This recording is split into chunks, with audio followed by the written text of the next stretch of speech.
नमस्कार, capital TV की special story देख रहे हैं आप और मैं हूं आपके साथ रोहित कुमार। पिछले दिनों बकरीद के मौके पर मुस्लिम कट्टरपंथियों ने जमकर बवाल काटा था। सड़कों पर गौ हत्याएं हुई, मंदिर के सामने गौ वंश के कटे सर फेंके गए और इसका विरोध करने पर हिंदुओं की पिटाई तक की गई। हैरानी की बात यह है कि यह सिलसिला अब भी जारी है और मुस्लिम त्योहारों के मौके पर लगातार हिंदुओं पर हमला किया जा रहा है। ताजा मामला झारखंड के रांची से सामने आ रहा है, जहां मुहर्रम की चंदा वसूली के दौरान दुकानदार के साथ जमकर मारपीट की गई और जबरन चंदा वसूली करने की कोशिश की गई। देखिए।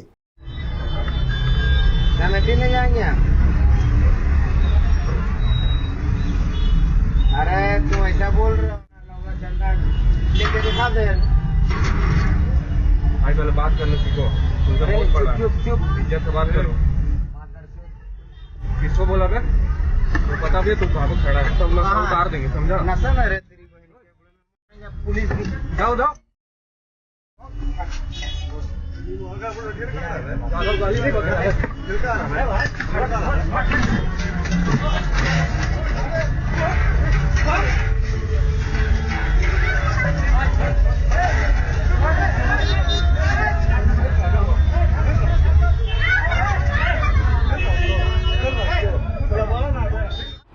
मुहर्रम पर मुस्लिम कट्टरपंथियों की दादागिरी, जबरन वसूला गया मुहर्रम का चंदा, मना करने पर दुकानदार की पिटाई, बाबूलाल मरांडी ने उठाए सवाल। मुस्लिम कट्टरपंथियों की दादागिरी थमने का नाम नहीं ले रही। भारत के हर एक हिस्से में इनके द्वारा हिंदुओं को निशाना बनाया जा रहा है, चाहे वो बकरीद का मौका हो या फिर हालिया मुहर्रम का त्योहार। निशाने पर हमेशा हिंदू होता है, जिसको लेकर झारखंड के पहले मुख्यमंत्री बाबूलाल मरांडी ने भी अब सवाल खड़े किए हैं और घटना का वीडियो शेयर करते हुए एक्स पर अपनी प्रतिक्रिया दी है। बाबूलाल मरांडी ने लिखा, रांची में मुहर्रम की चंदा वसूली के नाम पर गुंडों द्वारा दुकानदारों के साथ मारपीट और बदसलूकी की जा रही है। ऐसी घटनाओं से पूरे शहर का शांति सौहार्द बिगड़ सकता है। रांची का मेन रोड अति संवेदनशील क्षेत्र है। पूर्व में भी ऐसे असामाजिक तत्वों द्वारा शहर को दंगों की आग में झोंकने का प्रयास किया जा चुका है। रांची पुलिस उक्त घटना में संलिप्त आरोपियों को गिरफ्तार कर मुहर्रम के चंदा वसूली में हो रही इस गुंडागर्दी को तुरंत बंद करे, साथ ही मेन रोड के सभी दुकानदारों की सुरक्षा सुनिश्चित करे। बता दें कि रांची के इस इलाके में कई मॉल और दुकानें स्थित हैं। सबसे ज्यादा चहल पहल भी इसी इलाके में होती है। सीसीटीवी वीडियो में कुछ लोगों को मारपीट करते हुए देखा जा सकता है। रांची पुलिस ने जानकारी दी है कि घटना का संज्ञान लेते हुए तुरंत एफआईआर दर्ज कर कांड में संलिप्त दोनों अभियुक्तों को गिरफ्तार कर लिया गया है। जानकारी के लिए बता दें कि झारखंड राज्य से जुड़ा ये कोई पहला मामला नहीं, इससे पहले भी कई मामले सामने आ चुके हैं। बाबूलाल मरांडी ने झारखंड में घुसपैठ के कारण शिक्षा के इस्लामीकरण का मुद्दा भी उठाया था। उदाहरण के लिए उन्होंने 4 साल पुरानी एक खबर भी साझा की थी। तब घाटशिला के एक स्कूल में बच्चों को बांग्लादेशी और पाकिस्तानी राष्ट्रगान याद करने का होमवर्क दिया गया था। बाबूलाल मरांडी ने कहा था कि अपने संरक्षण में बांग्लादेशी घुसपैठियों के फर्जी कागजात तैयार कर उन्हें झारखंड में बसाने वाली झामुमो कांग्रेस गठबंधन सरकार से ऐसे संवेदनशील विषयों में कार्रवाई की उम्मीद नहीं की जा सकती। इसलिए एनआईए को इस मामले को देखना चाहिए। झारखंड में बांग्लादेशी घुसपैठियों की समस्या पर पूर्व मुख्यमंत्री बाबूलाल मरांडी ने आवाज उठाई थी। बांग्लादेशी घुसपैठ के राज्य में क्या दुष्परिणाम हो रहे हैं, ये बताने के लिए उन्होंने 4 साल पुरानी एक खबर साझा की थी। बता दें कि तब घाटशिला के एक स्कूल में बच्चों को बांग्लादेशी और पाकिस्तानी राष्ट्रगान याद करने का होमवर्क दिया गया था। भाजपा के प्रदेश अध्यक्ष बाबूलाल मरांडी का कहना था कि झारखंड को मिनी बांग्लादेश बनाने की साजिश की जा रही है। उन्होंने सोशल मीडिया पर तब अखबार में छपी खबर की तस्वीर भी शेयर की थी। उन्होंने लिखा था कि झारखंड को मिनी बांग्लादेश बनाने की साजिश चरम पर है। एलकेजी और यूकेजी कक्षा के बच्चों को बांग्लादेश और पाकिस्तान का राष्ट्रगान रटवाकर नन्ही उम्र में ही ब्रेन वॉश किया जा रहा है। यह संयोग नहीं बल्कि झारखंड की आदिवासी मूलवासी पहचान को मिटाने का खतरनाक प्रयोग है। देश विरोधी गतिविधि में संलिप्त इस स्कूल का संचालन और फंडिंग करने वाले गिरोह की सघनता से जांच करने की आवश्यकता है। अपने संरक्षण में बांग्लादेशी घुसपैठियों के फर्जी कागजात तैयार कर उन्हें झारखंड में बसाने वाली झामुमो कांग्रेस सरकार से ऐसे संवेदनशील विषयों में कार्रवाई की उम्मीद नहीं की जा सकती। एनआईए मामले का संज्ञान लेकर उचित कार्रवाई करे। बता दें कि जुलाई 2020 में जब यह मामला सामने आया था तब भी इसने काफी तूल पकड़ा था। उस समय भी आरोप लगाया गया था कि झारखंड में शिक्षा का इस्लामीकरण हो चुका है।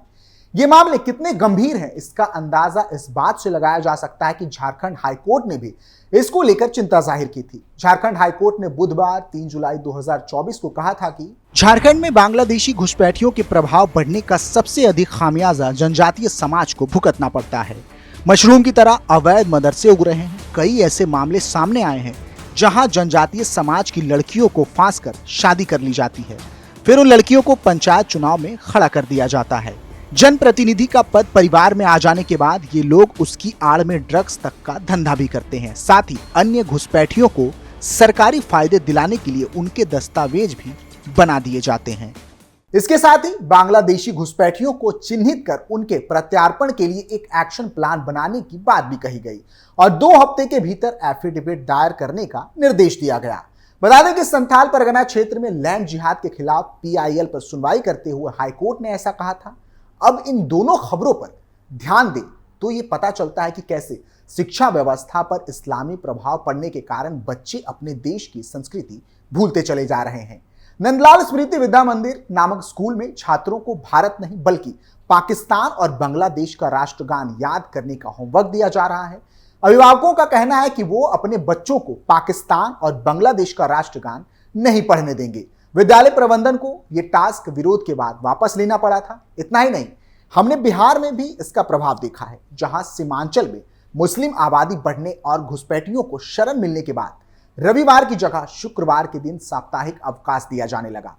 बड़ी बात यह है कि झारखंड वाली समस्या पर भाजपा विरोधी राजनीतिक दल भी चुप रहते हैं, जबकि वो खुद को पिछड़ों का रहनुमा कहते हैं। जनजातीय समाज की समस्याओं पर उनकी चुप्पी मुस्लिम तुष्टीकरण को लेकर उनके झुकाव को प्रदर्शित करती है। इतना ही नहीं, झारखंड के गोड्डा से सांसद निशिकांत दुबे ने भी इसको लेकर अपना गुस्सा जाहिर किया था। उन्होंने कहा था कि मैं बतौर सांसद 15 साल में 100वीं बार यह मुद्दा उठा रहा हूं। उन्होंने कहा कि आज स्थिति यह है कि बांग्लादेशी घुसपैठिए आते हैं और आदिवासियों से शादी करते हैं। खासकर गोड्डा, पाकुड़, साहिबगंज, देवघर और जामताड़ा जैसे जिलों में इस कारण मुस्लिम आबादी बढ़ रही है। यह हिंदू मुस्लिम का मुद्दा नहीं है, यह आदिवासियों की बात है। इस दौरान निशिकांत दुबे ने अनुसूचित जाति और अनुसूचित जनजाति के बारे में भी बात की थी। झारखंड का जिक्र करते हुए उन्होंने कहा कि मेरा राज्य झारखंड आदिवासी बहुल राज्य के रूप में बिहार से अलग हुआ था। 1951 में झारखंड में आदिवासियों की आबादी 36% थी, लेकिन आज ये आंकड़े बदल चुके हैं। उन्होंने कहा था कि आज राज्य में केवल 24% आदिवासी हैं, मतलब झारखंड में आदिवासियों की आबादी कम हो गई है। इस तरह के मुद्दे अब देशव्यापी हो गए हैं, जिसे लेकर झारखंड की मौजूदा सरकार हाथ पर हाथ धरी बैठी है। इसलिए जरूरत है कि केंद्र सरकार इन मामलों पर गंभीरता दिखाए। फिलहाल के लिए इतना ही। आप देखते रहिए कैपिटल टीवी उत्तर प्रदेश। नमस्कार।